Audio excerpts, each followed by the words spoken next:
લક્ષુભાઈ, તો આજે તમારે શું ખાવાનું છે? તુવેર ઠોઠા. વાહ ભાઈ વાહ. શું બનાવવાનું છે અમારે ખબર છે તને? હું તો આજે અમારી ઘરે એક નવી વાનગી થવા જઈ રહી છે, જેનું નામ મને નથી ખબર. અમારા મેડમ બનાવે છે ને મમ્મી ને બધા પ્રોસેસમાં ચાલુ છે. આપણે પૂછીએ આગળ કે શું બનાવવાના છે.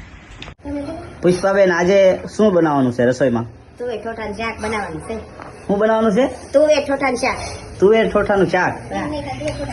તો હેતલ મેડમ, તમે કયો આજે તમે કરી રહ્યા છો શું? તમે શું બનાવવાના છો? તુવેર ઠોઠા. હે? તુવેર ઠોઠા. ઠીક, એટલે આ તુવેર હરખી કરો છો એમ ને?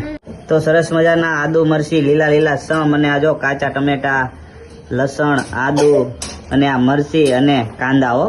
હમણાં જો એક નંબર બનાવવાનું છે તુવેર ઠોઠા. તો આ તુવેર સરસ મજાની બફાઈ ગઈ છે.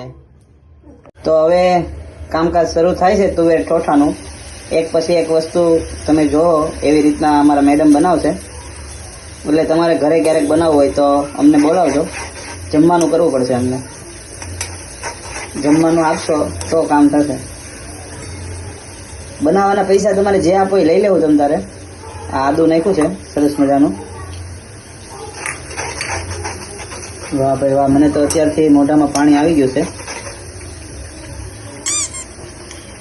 હવે મરચીનો વારો છે. ઓહો, એટલી બધી મરચી.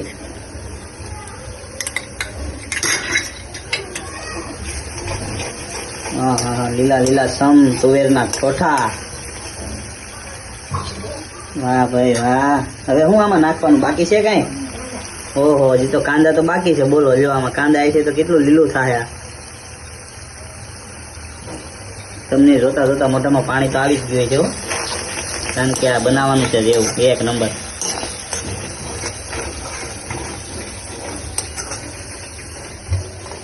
અને આ જો ટ્રેનિંગ લેવા માટે ધનુબેન અને આ બે આવી ગયા છે કે તુવેર ઠોઠાનું શાક અમને શીખવાડજો.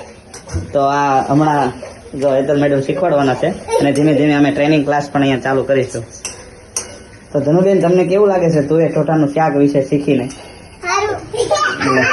અને આ ભાઈ જો તને અને લક્ષુભાઈ ને ભૂખ લાગી ગઈ છે. કેવી લક્ષુભાઈ ભૂખ લાગી છે?